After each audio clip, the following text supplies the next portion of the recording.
a neuroscientist whose work focuses on the brain's decision-making processes. Michael is the director of the Wharton Neuroscience Initiative for the James S. Ripe University Professor of Marketing in the Wharton School, the Neuroscience in the School of Medicine.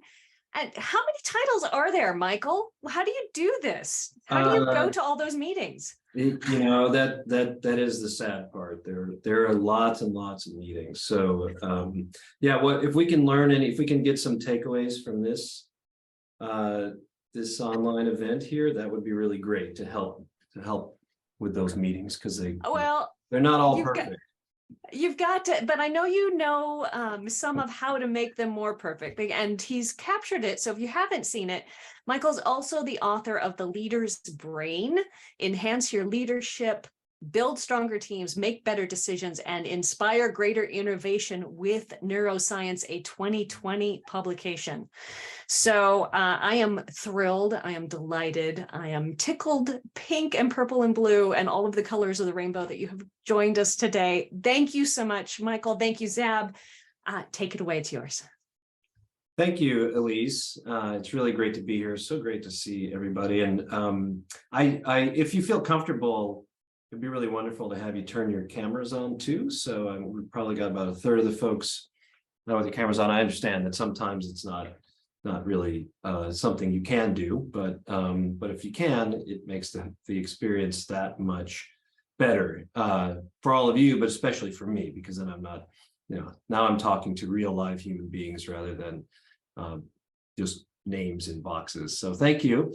And I'm joined by my trusty companion, longtime friend and collaborator and executive director of the Wharton Neuroscience Initiative, Zab Johnson. And so we'll be kind of, the way we're going to do this is I'm going to do most of the sort of talking, I guess, and advancing slides, and then Zab will be operating the chat, or she can also step in if I say something that's incorrect or off color and correct me.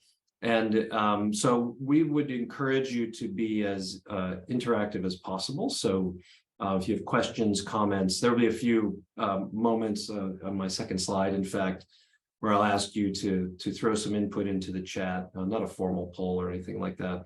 And then if we, if our cadence is good, we should end with some time for discussion, and we have a set of questions that basically, and I kind of like you to begin kind of getting in the mindset of thinking about what we're going to talk about for the next 45 minutes or so, how that connects with the work that you do with, you may surprise yourself that you've been using principles of neuroscience in the way that you approach teaming and relationship building and trust building and communication.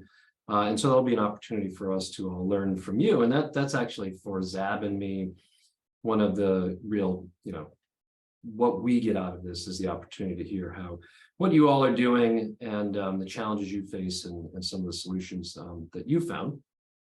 So with that, I'm going to go ahead and share my screen, and fingers crossed I get the right screen. So did I do it right? Yes? All right, awesome. I haven't been on this computer in a couple of weeks. I was in Switzerland for a little over a week, so looks like things are functioning well. So we're going to talk about the neuroscience of teaming, and I'm going to start this off. Oops, I keep getting an error message here. Start this off with a question, and so I'd like you to just reflect on it and then throw your answer into the chat. And this question is whether you build in time for socializing, for just interacting, just talking, right? Doing things with the people on your teams, whether that's, the team you're on or the team you manage. Do you do this? So Zab will monitor the chat, although I can see that I'm getting a lot of affirmatives here, which is great. I'd love to see, well, not that I'd love to see, but I would not be surprised to see a few no's. Okay, there's a could do more. All right, that's good. I mean, part of our goal here really today is to give you the scientific rationale to actually support those efforts. So if anybody says to you, well, why are you setting aside 5 minutes or 10 minutes at the beginning of a meeting for pure social interaction, for pure social fun, that there's a good reason to do that. Yes, I see a good question there too, or comment, which is hard to do virtually. We can talk about that later because we think we've found some ways to improve that virtually, but it's not the same thing, as we'll talk about. And I think that's actually one of the biggest challenges that has really been thrust upon us. I mean, what we're doing here in terms of accessibility is incredible. If the pandemic had happened 10 years ago, it would have been a very different experience. But there's still something that's a little bit missing. That's kind of what we're really hot on the trail is trying to discover what that really is. And then how can we kind of optimize meetings and other kinds of experiences, whether they're online, hybrid, in person, et cetera. I'm going to begin with a very banal assertion, but it's not just an assertion that good relationships are critical for business. Okay, so and you can see that in everything from the relationships a manager has with the people they manage, or the trust that let's say a borrower might need to place in a financial institution. If you don't trust that financial institution, you're less likely to take advantage of a good interest rate, for refinancing your home.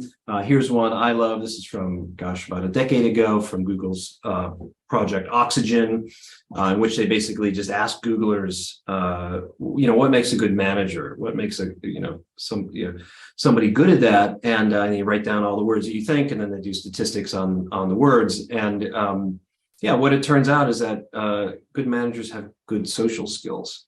They're good communicators. They're good coaches. They take the perspective of the employee. They try to help them, right, to identify what their strengths and weaknesses are and to help move ahead. And what Google found, of course, was that not all their managers had those qualities, and so they developed a sort of training programs to help them to kind of boost their social skills. It's a lot of what we'll talk about today, and that had measurable impacts in terms of ROI. On performance. So that's just one example, and we have plenty others. And if you want to know some more of those, please let us know. So I think this is one real reason why finding ways to connect is going to be critical for the future of business, especially as times get more and more uncertain. But I want to make the very important point that even if you don't find any of this compelling for what you do for work, it's really important for how you live your life.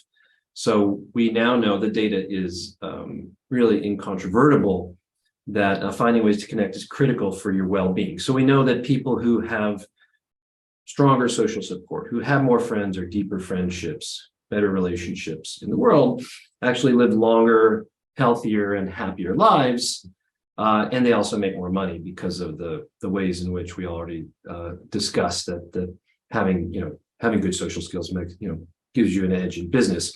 So this is, I think, really important as we think about as we all move forward, and a lot of the challenges that we face as a society. If you are raising kids at this time, we know that there's lots of challenges that they face that folks our age maybe didn't quite have a lot of those challenges, and we can talk about that in a bit. And that relates to this observation, which is also, really rock solid from multiple epidemiological studies, that loneliness is bad for you. Okay, it's actually bad for your health. So being lonely, being socially disconnected, and loneliness, I want to make clear here, it's not like if you're a person who wants to be a hermit and you like being a hermit, that's perfectly fine for you. But for most people, there's a real desire to connect for all the reasons that I just laid out. But there's sometimes something that gets in the way, and that can be something physical, like you're in a lockdown due to a pandemic, or it can be something else, like you might have social anxiety, or you might not have the skills to help get you into the kinds of groups that you want to get into. So loneliness is more harmful, believe it or not, than smoking a pack of cigarettes a day, or being overweight or being diabetic in terms of its impact on quality years of life. Okay, so it's just huge. And this is before the pandemic. Okay, so before the pandemic, we were already facing an epidemic of loneliness, where more than 50% of people, in some surveys said they've been acutely lonely in the past year.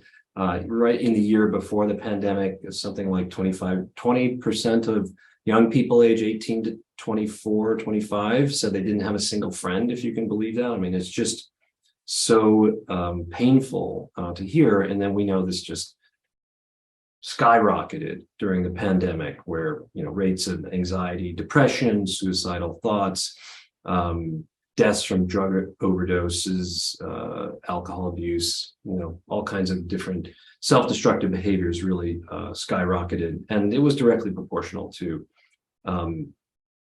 people's lack of social connections, their difficulty actually being with other people.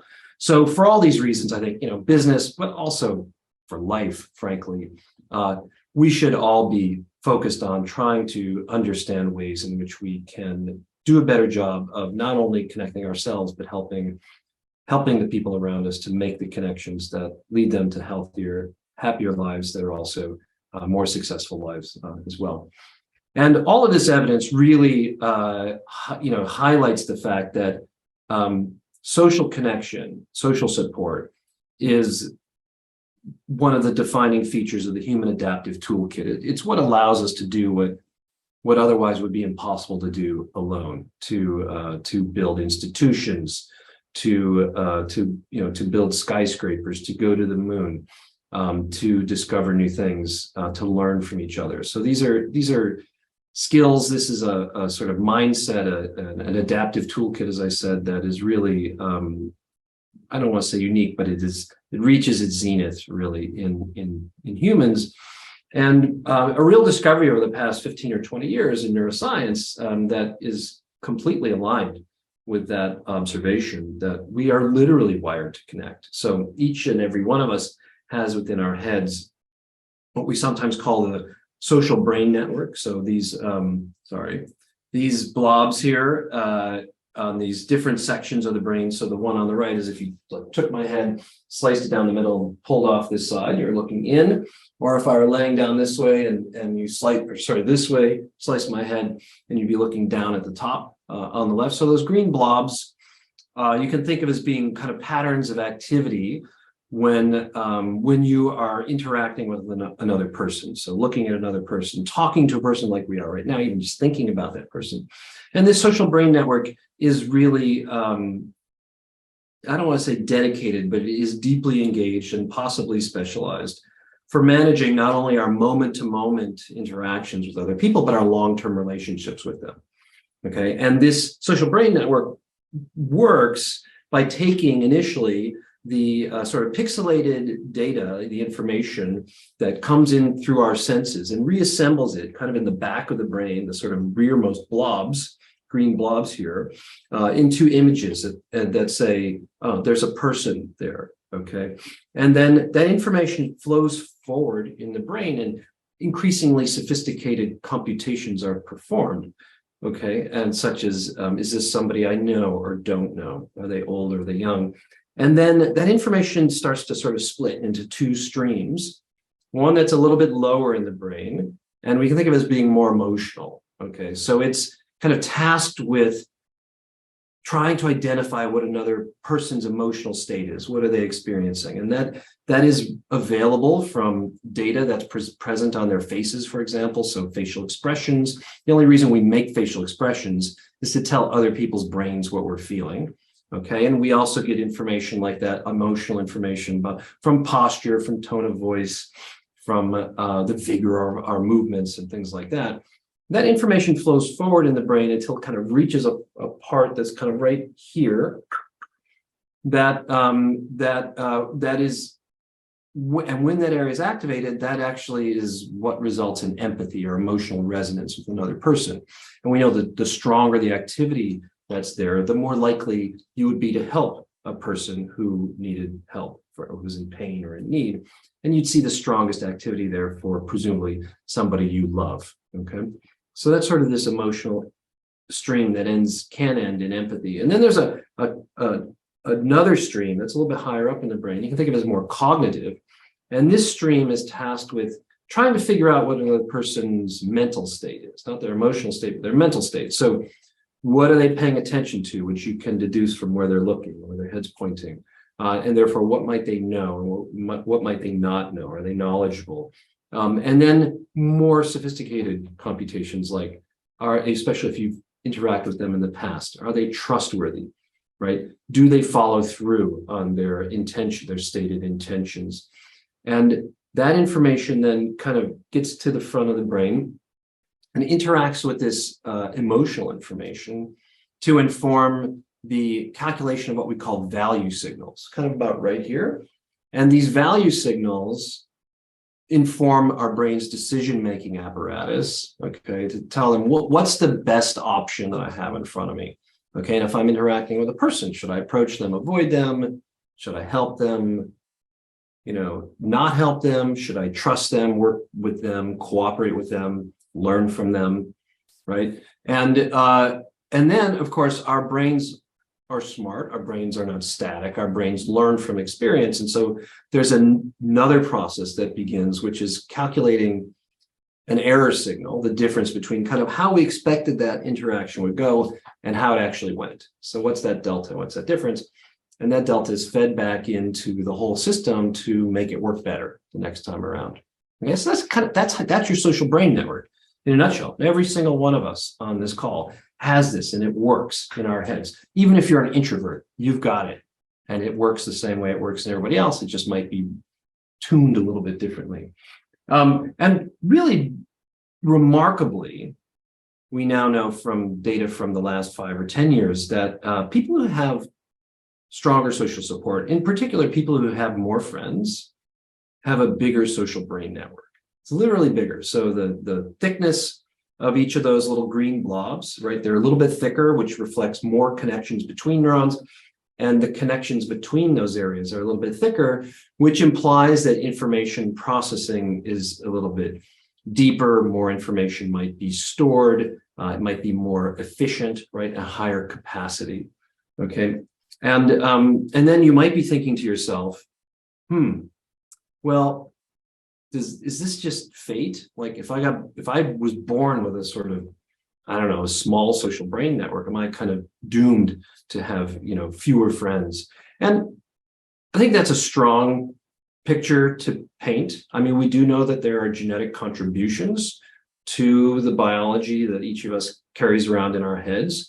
So, and we know that in particular from neurological and neuropsychiatric and neurodevelopmental disorders, for example, like autism, which is characterized by social impairments, that some of that is genetic. Okay, but the real beautiful thing is that much more of it seems to be what you do with it, right? So more nurture than nature. And we've learned this in particular from studies done in monkeys, where you can do the experiments of sort of asking monkeys to kind of exercise their social brains by putting them into groups with more monkeys or fewer monkeys and measuring what happens in their brains. But the upshot is I think pretty cool, which is that the social brain network is like a muscle. Okay, use it or lose it. So this is a photograph from the farmers market in my neighborhood in Rittenhouse Square in Philadelphia, which on Saturdays is just humming with activity. And, I love to go there, and I go talk to the mushroom guy from Kennett Square, and I go get fish from the fishmonger, and I make sure that I have these kind of what seem to be, minor conversations with people. But every time you talk to somebody, it's even that simple, right? Every time you talk to somebody, you go into Starbucks and you talk to the barista or whatever. That is like getting on the treadmill for your social brain network. Okay, so you're giving a little workout. And, I know that, for example, it might be tempting at the end of the work week. It's been really stressful. You just want to go Netflix and chill, or whatever your favorite streaming service is.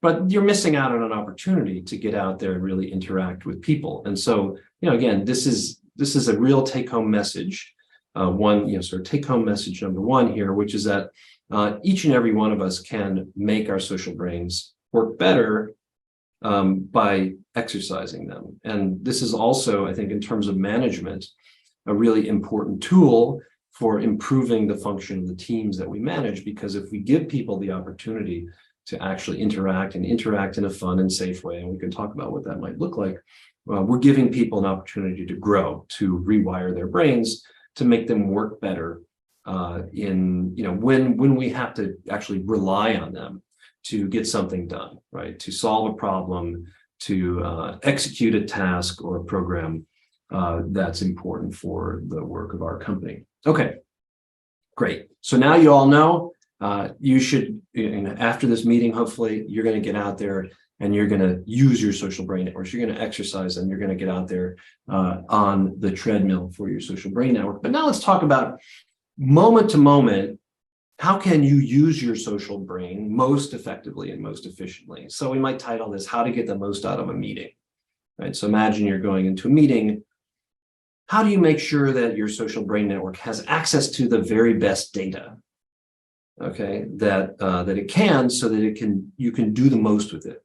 And this is funny because in many ways I feel like I'm just providing kind of the science behind what your parents told you or your grandparents told you, which is it's all about paying attention, okay? And our attention is something that one of the few aspects of our neurobiology that we have really direct control over.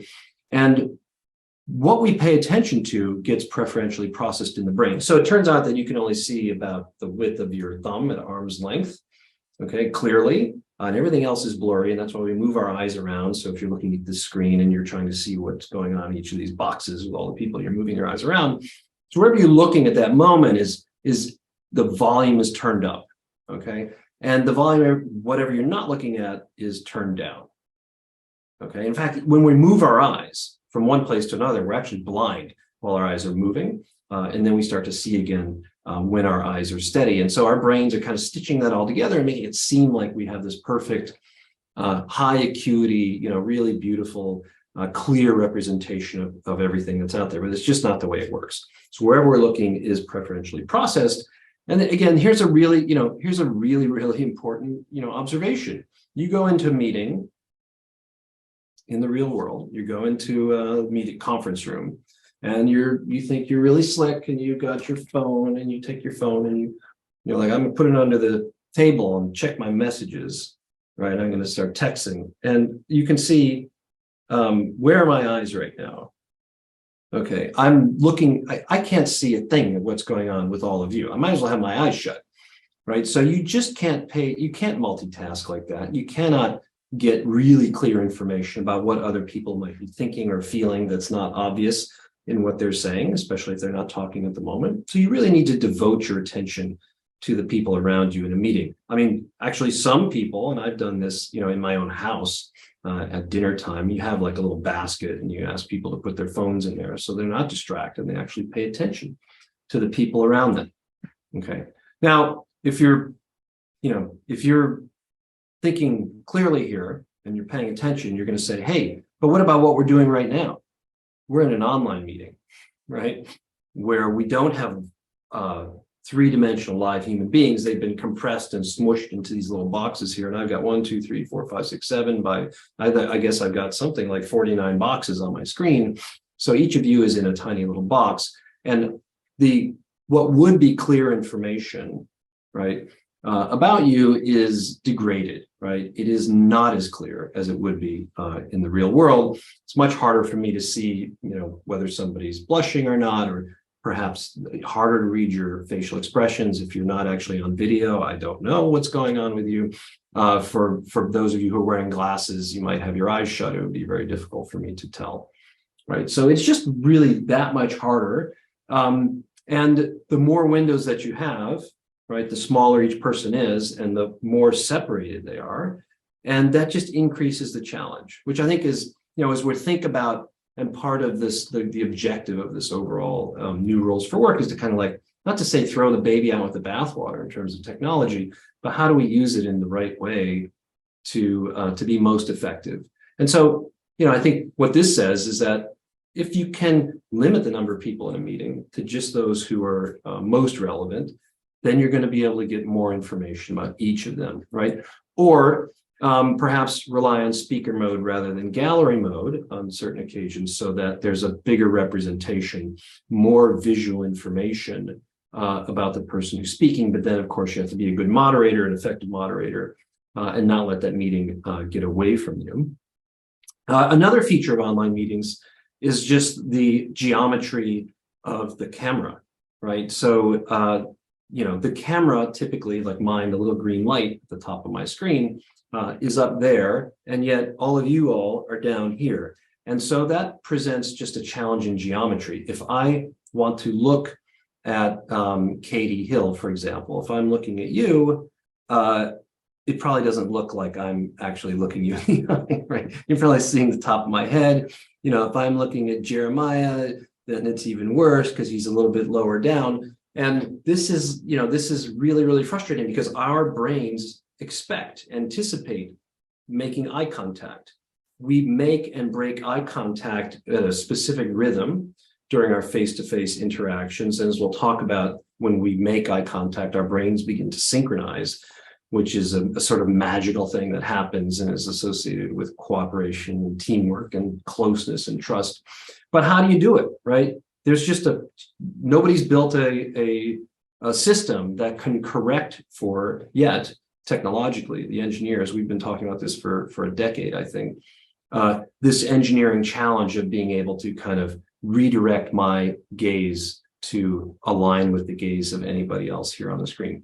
So, this is one of those occasions where the old MBA adage, kind of fake it till you make it, might be relevant, because when you have something that you really need to communicate, you need everybody to really feel your attention and understand it and feel like they're really valued by you. What you need to do is to actually talk to the green light. So, and look at that green light, and everybody will feel like they're bathed in your gaze, and they'll feel attended to, and they'll feel valued. It feels totally awkward to me, right? But it conveys, right, what I want to convey. And if I have something I need to communicate to you, if you have something you need to communicate to your whole team, you need to be able to kind of practice this sort of tactical maneuver to give everybody that impression. It's something that you can work on. And for all these reasons, I know this is in some of the communications about this whole new rules for work. There was one small pilot study came out of Microsoft about 1.5 years ago, where they used wearable brain monitoring technology to see how people's brains were functioning during meetings with and without breaks. And this measure here, frontal alpha asymmetry, it's just a measure of kind of how engaged I am, how much I like being here versus wanting to run away. So when it's high, when it's positive, that's good. And when it's low or negative, that's bad. And you can see that when people were able to take a break between meetings, even if it's just a 5-minute break, this metric of how much my brain wants to be here recovers, okay? But if you don't take breaks, that's when you start to feel fatigue. That's when you start to feel frustrated. That's when you feel distracted. And your brain is really in this tension between, you feel like you need to stay here, but you really need to take a break and you want to leave, okay? And, this is, I think, provocative. I think it is understandable given everything we talked about in terms of the challenges of managing your attention when you are interacting online.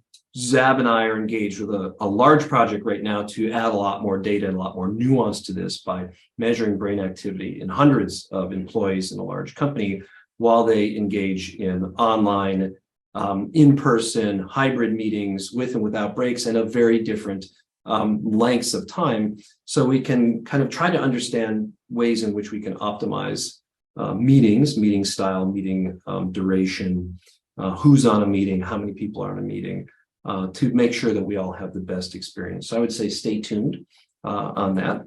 But now as we think about this social brain network, right? And we're deploying the social brain network right now. You're deploying it when you are, if you're teaching, if you're communicating, if you're working with a client, if you're trying to sell something to somebody or sell your ideas. How can we turn this up to 11? right? Literally. If you're a Spinal Tap fan, you'll get the reference here. And one of the most important things that, that we need to do, okay, and I alluded to this a few moments ago, is to get in sync. And I mean that quite literally. Synchronize our brains, synchronize our physiology. So this is another one of the amazing discoveries in neuroscience of the last 5 years, really, that when we have a good relationship with somebody, we're working well with somebody, if you got a good relationship with your spouse, your partner, or somebody at work that you've worked, like Zab and I have worked together for a long time, I think what's really what the observation is that our brains, patterns of activity in our brains begin to resonate. Okay, so the same parts of the brain are active at the same time and in the same way. Okay, and what that is indicative of is a shared mindset. You're processing information in a very similar way. Okay, and then if as that begins to happen, that can percolate down to our other physiological processes, to our bodies. So our hearts can begin to beat together. We begin to breathe together. We begin to move together, actually. And if you see people who are really in sync with each other, quite literally walking down the street, they'll be walking, step in step with each other. So we move together, and then we move our eyes together too, so that we are getting the same visual information into our brains at the same time, which reinforces this sort of whole feedback loop, and it builds and strengthens that synchrony. We now know from studies in mice. So first of all, synchrony is not uniquely human. We in lots and lots of different social critters, whether it's monkeys or social bats or birds, you see the same thing, which is when they're socializing, when they're doing things together, if they have a good relationship, and you see their brain activity synchronized. And this this synchrony emerges from the activity of our social brain networks. Okay, so when our social brain networks get engaged as we are interacting with somebody, that somehow, and we don't know how, it's kind of magical still, it's a little bit of witchcraft, begins to synchronize what's happening in the rest of our brains. And we know it's causal because the study in mice that came out last year showed that if you take two mice and you put electrodes into the part of their social brain network that's involved in empathy, let's say, if you stimulate those mice, that part of their brains synchronously, the same number of electrical pulses at the same exact time, then the mice will come together and start grooming each other. If you stimulate them asynchronously, same number of stimulation pulses, they're just not timed together, then they don't do that. Okay, I mean, it's pretty darn amazing. I mean, we still don't know how it happens. How does my brain know what's happening in your brain? There must be outward signs, like movement, for example. But nevertheless, it shows us that synchrony is causal. It's what we would call a biomarker, a biological marker of closeness, of trust, cooperation, et cetera. So the more in sync we are, right, literally, physiologically, the more likely we are going to be able to cooperate with somebody. Our communication will be better. And we now know that actually one way to get synchrony going is to move together, as I'll show you in a moment. So when we move together, it begins to synchronize our brains. It synchronizes our bodies, it synchronizes our brains. It's super easy to do, right? It's cost-free, basically. And it can have amazing downstream positive benefits, as we'll see in a minute. So one of the things that we've shown recently is that, for example, this goes beyond just two people. So it goes to groups of people. And so committees, for example, who have higher synchrony actually make better decisions. So we studied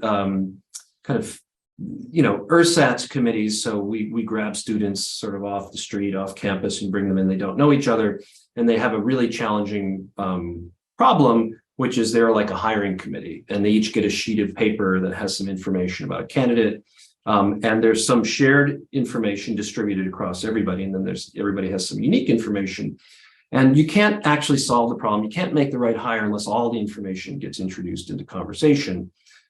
Doing that means that everybody has to feel psychologically safe and like they can actually voice their opinion.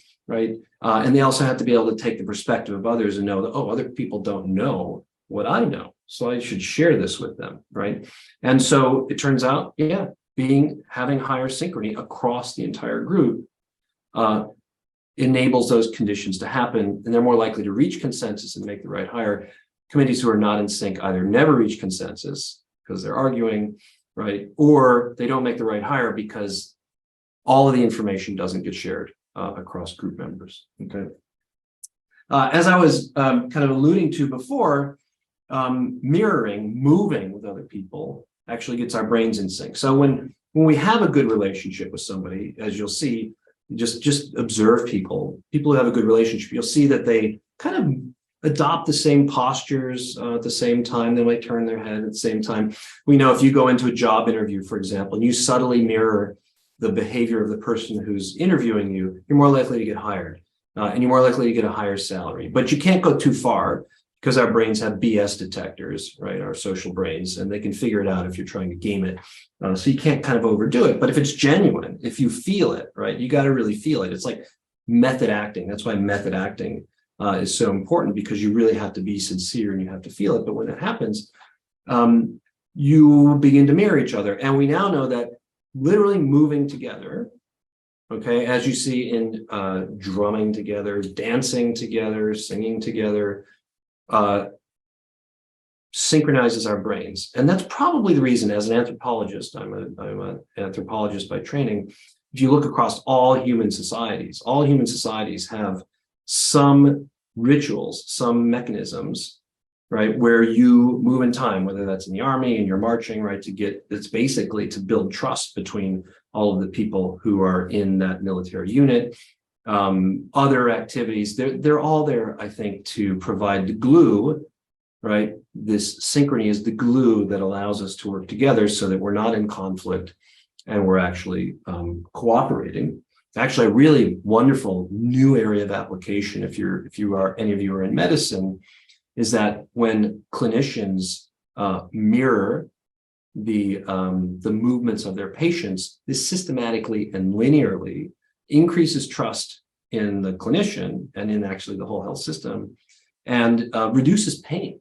Okay, so sort of actually reported pain goes down if there's greater synchrony between the physician and the patient. And there's actually been neurobiology done on this. And so there's a real mechanism that underlies it. So mirroring is one activity. And one of the things that we found to be really fun and promising is that if you look at improvisational theater, for example, one of the most common exercises for building rapport and the ability to riff off of the other people on your improv team is a mirroring exercise where you explicitly make movements together. And this is something actually you can do online. We don't know if it leads to the same synchrony, but it's cost-free. Again, I think it's something that is worth exploring. Another thing that gets our brains in sync is by making eye contact. We talked about how hard that is to do and how impossible it is online. But when we look into another person's eyes, our brains begin to synchronize. Okay, and it's probably through at least one mechanism is because when we look at another person's eyes, our social brain network stimulates the release of oxytocin from our brain stems, which is broadcast brain-wide and into our bloodstream too. Oxytocin, of course, is a peptide. It's a hormone that if you're a woman and you've given birth, for example, or nursed your baby, those are times when oxytocin is released. So it's there to promote bonds. It's there in all mammals. It also makes us feel good, and in people, it's released when we make eye contact. Remarkably, I have this picture of a person looking into the eyes of her dog on purpose because we know that when you look into the eyes of your dog, this releases oxytocin in your brain and in the dog's brain, because we have, over the last 30 to 40,000 years, domesticated dogs by turning up their social brain networks in a sense and causing them to be very attentive to people. And so we have essentially synchronized our own brains with the brains of our dogs. And so if this is kind of a fun little I don't know, like something you might try, which is sort of pre-gaming for a meeting. So let's imagine that you've got to go to a meeting, you want to be at your social best, or maybe you're going to go on a date. You want to be really good at reading social cues. What you can do is just stare into your dog's eyes for a minute or so, which should get your oxytocin flowing in your brain. And what that does is it turns up your social brain network. It's like a volume knob for your social brain network. You should be better at reading social cues, at understanding other people's emotions, and being able to respond accordingly. And one of the things is that we have explored in the last year or so is the ways in which conversation can get our brains in sync. It turns out that is one of probably the purposes of having a conversation with somebody. Not only is it for transmitting information between two people, but it's a social act, right? And when we have a deep conversation, and we've been working with this deck of cards that was developed more than a decade ago to build closeness, to take the years-long process of making friends with somebody and compress it into an hour, okay? And it works. I mean, people come into the lab, they don't know each other, they leave the lab, they've shared phone numbers, they follow up. And what we see is that, and these questions they start out kind of very superficial, and then they go really deep, really fast. And we've used this all over the world, people like, many different countries. So it seems to be cross-cultural. People go into this not knowing each other, they're crying at the end. I mean, I've used this with intransigent federal judges who had completely broken relationships with each other, and they're now, those relationships are repaired. So what happens as you go through these deep conversations is that you actually systematically begin to synchronize your physiology with the other person through the give and take of looking in the eyes and listening and speaking. So that's something you can practice on your own. You don't have to use the decks of cards that we use, which are kind of academic, and they're in the academic literature, but this is caught on in the private sector. So there's a couple of different decks of cards that are out there. One is from Dan Ariely's Irrational Labs. This one, No Small Talk. There's another one through Curiosity Labs in New York, but they all do the same thing. And they're really fun to keep around. If you have kids, again, like teenagers really love to work through these cards. It's great for Friday night if you're having a dinner party as well. And that conversation, I think, the way that it builds synchrony between us is really evident in a kind of longer tradition of research, principally kind of begun by our friend Uri Hassan at Princeton. That's him right there, which shows that when we are listening to somebody speaking, what happens is that our brains begin to synchronize. The listener's brain begins to synchronize to the speaker's brain, and the better that synchrony, the higher that synchrony, the better the communication, the more information that's transmitted, and the more that is ultimately remembered. And in a sense, like what being a really good communicator involves is developing the skill, the rapport, the charisma to get an audience to synchronize to you. That's what a really effective storyteller does. That's what a really good filmmaker does, right? Is to get you in sync with what they're thinking. And in fact, if you want to affect what's happening across an audience of people, like the teams that you manage, what you are essentially trying to do, your goal should be to get that audience in sync. So sync with you, but sync with each other. And when audiences have higher synchrony across them, that means they're all processing the information in a similar way. And let's imagine they had a challenge ahead of them, like you've got some big organizational change that's coming down the pike, very stressful.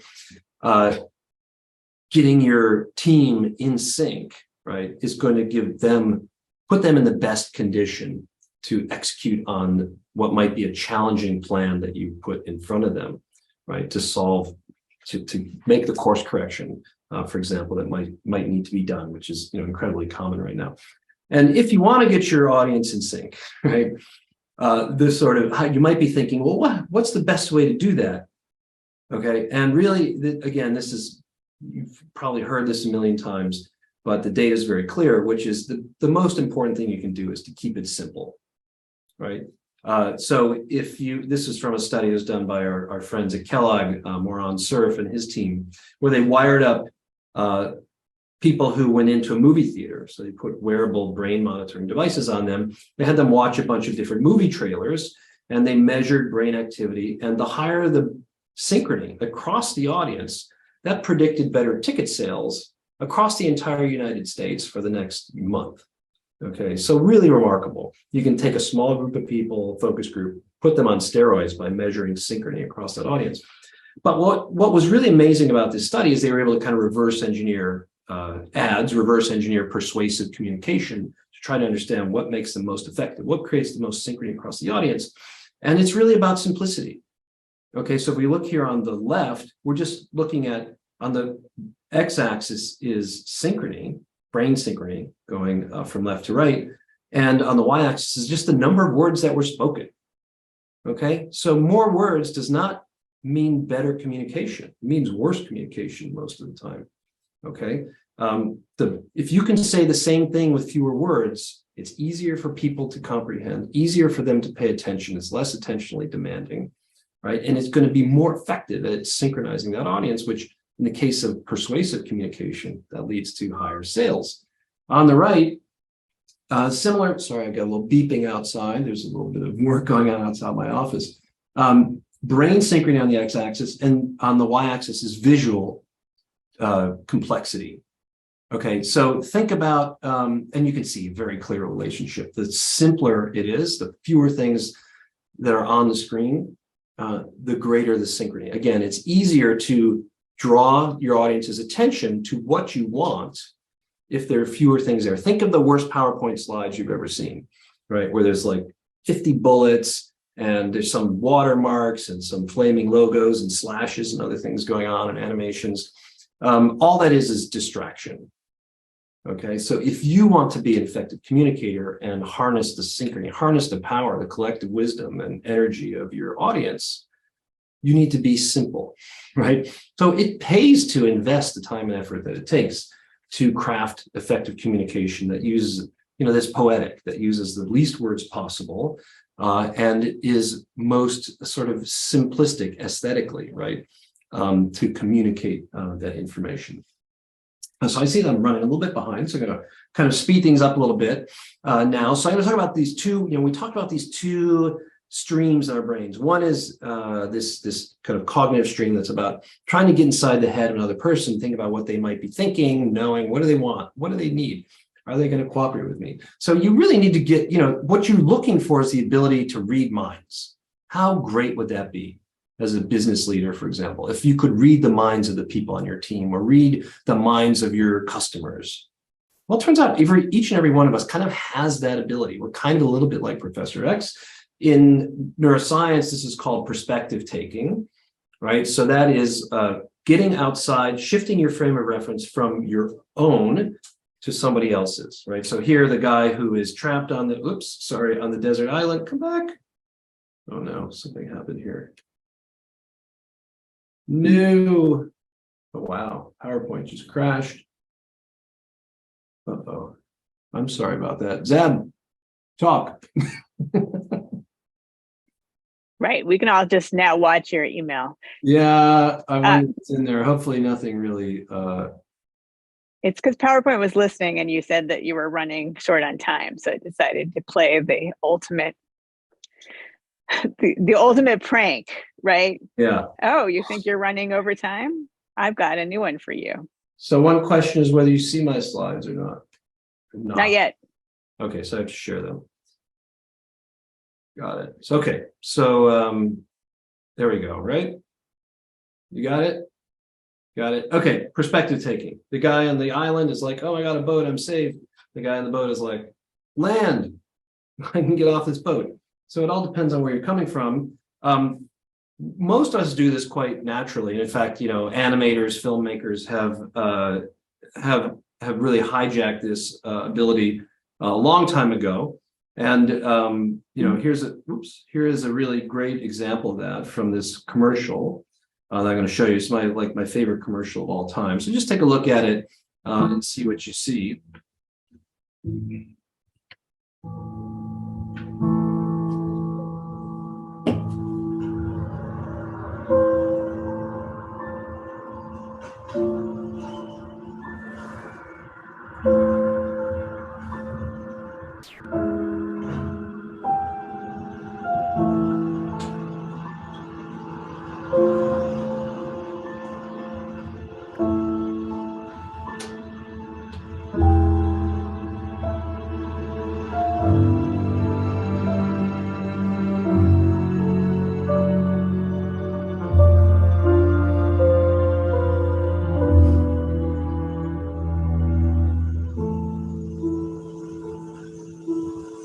Many of you feel bad for this lamp.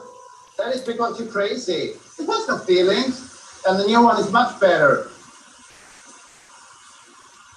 Okay, so great commercial. I've seen this thousands of times. I always feel bad for the lamp. I don't know if any of you felt bad for the lamp. And obviously there's things like the music, etc. But the director, who's Spike Jonze, who's made like Being John Malkovich and Three Kings, a bunch of great, he made this commercial. And one of the most important things he does is to shoot that critical scene where the lamp is being removed from the apartment as if you were looking through the quote unquote eyes of the lamp. And that gives you that feeling that you're being thrown out with the trash, right? So that is perspective taking. So each and every one of us has this capability, though we don't all deploy it, to the degree that we could. My wife always tells me all the time, I'm not very good at taking perspective. I just don't do it very naturally. But it's something you can exercise, okay? Just like every other aspect of your social brain. And when you exercise your perspective taking, this actually grows that pathway in your brain. And we worked with a company, SEB, which is Scandinavia's largest financial institution.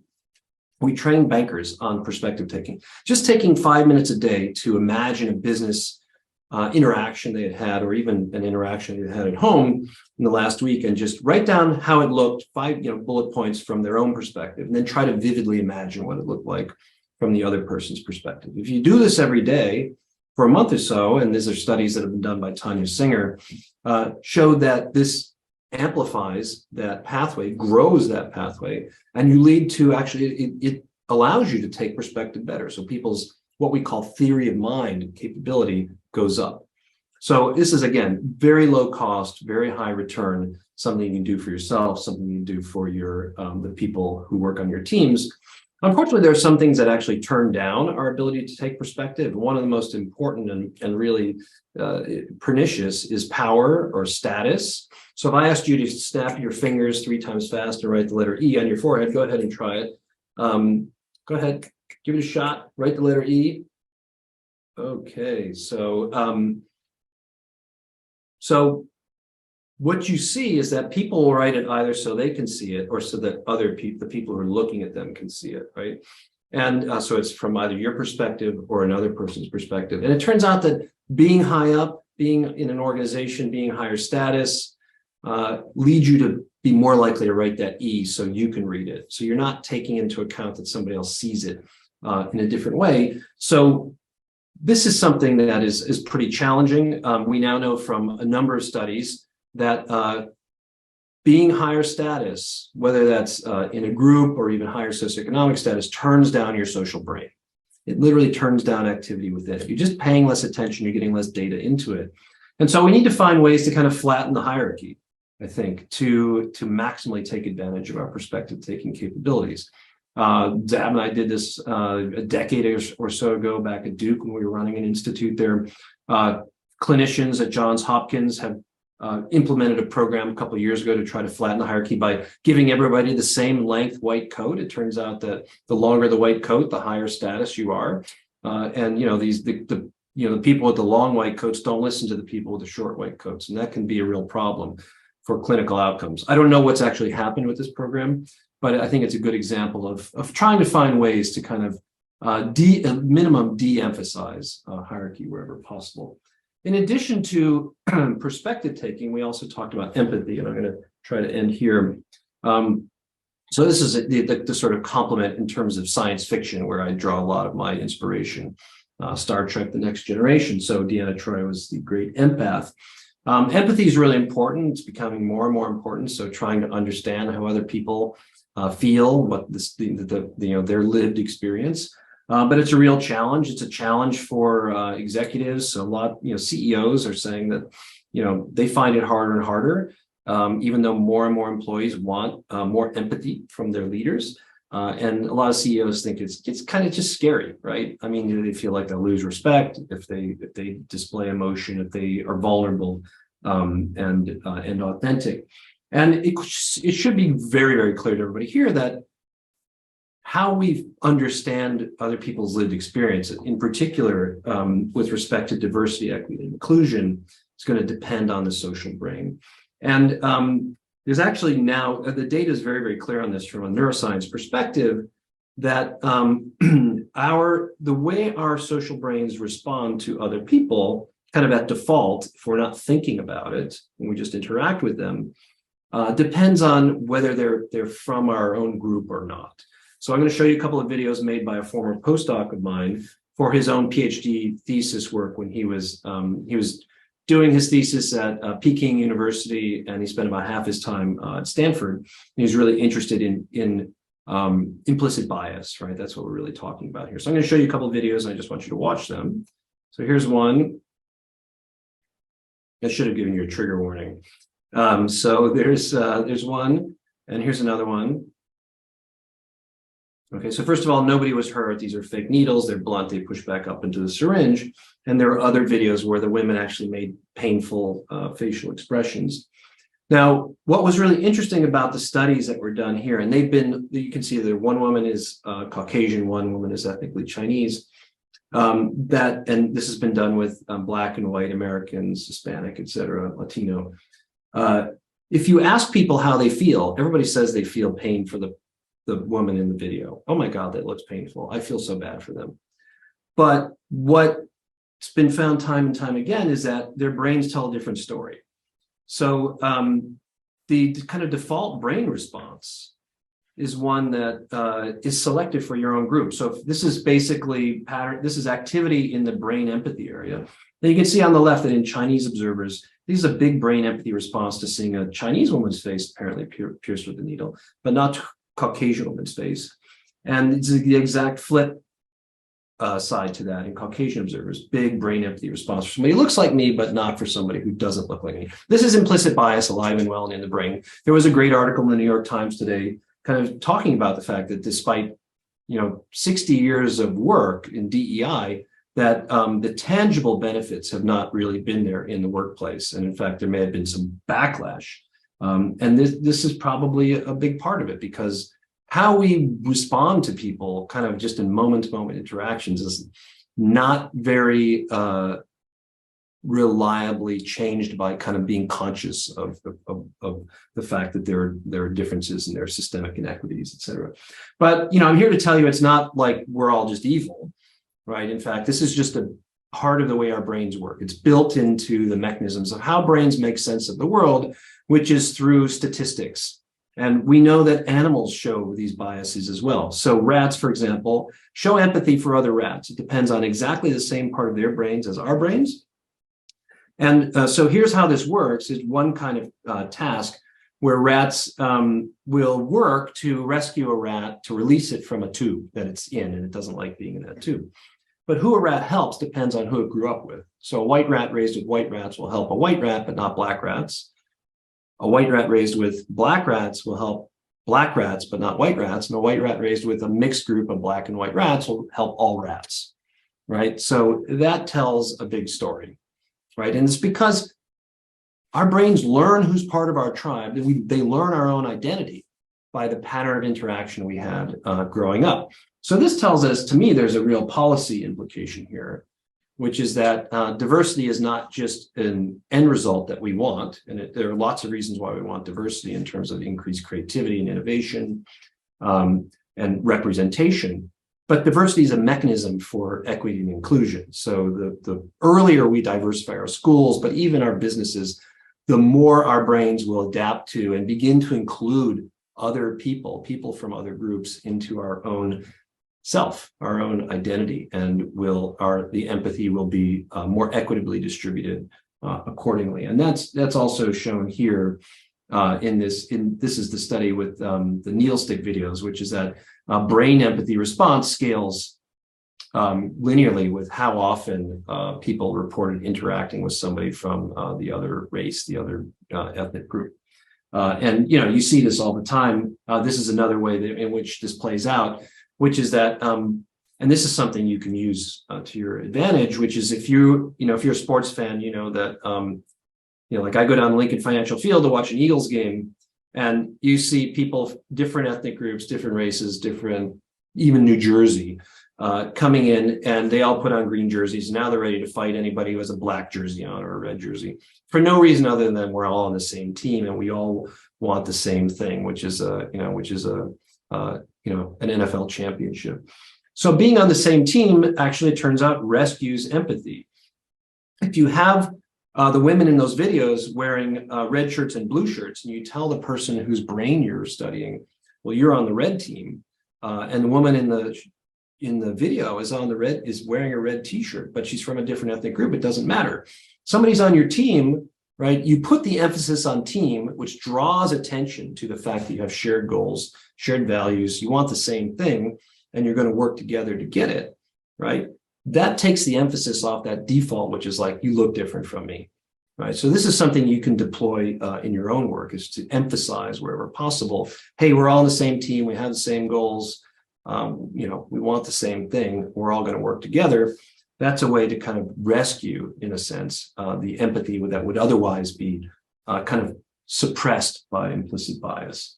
I'm going to go ahead and skip this next little part, just so I can get, I'm not sure how, at least how we're going to, I don't want to run over too much, but we do have a few questions here, just to kind of take the temperature of the room and see whether anybody had anything they wanted to share in terms of how you might use build-in time for socializing, whether you use perspective taking to improve decision making or get new ideas. As you were talking about perspective taking and how we can use these things in our teams, I'm drawn to the question of how we might use this in this experiment. Right. Yeah. So these experiments will be 90 minutes, groups of 12 to 36. Some groups will already know each other. Some groups will be assembled on the fly. And then CJ, Chris Lordy, had a question about what are the implications for synchrony and divergent thought versus convergent thought. So as we put this, what you're talking about, into an experimental landscape, I'm going to throw the question back to you. Where would you like to see practitioners trying to invoke synchrony versus not throughout that process? Yeah, this is a great question. So we know that synchrony is really great for cooperation, for execution, really. So, it's getting into alignment and then getting something done. But that should, that suggests that the converse would also be true, which is that it can lead to groupthink. It might be more difficult to find novel solutions because you're all thinking the same thing, right?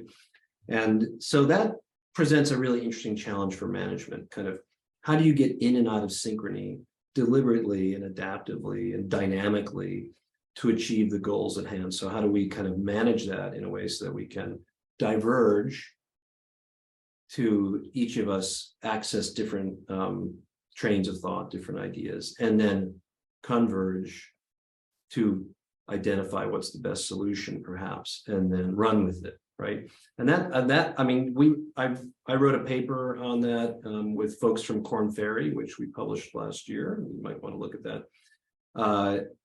But it's we don't know yet, so I think it's a great experiment to try to understand those dynamics and the kinds of tools you could use, which we know now from work published last year that one thing that kind of seems to dull our ability to be creative is when we get locked into staring at somebody on a screen, because it's so visually arresting and our brains are wired to do that, and we're trying to figure out what's going on with them. And behaviors as simple as just kind of turning around and like looking at the walls can help to kind of liberate our brains' creativity and innovation engines to come up with new ideas. So you could kind of like, there's one idea, which would be using your attention, using your gaze deliberately to get in and out of sync with people on your team. So there's an experiment. Michael, Very cool. This is Dave.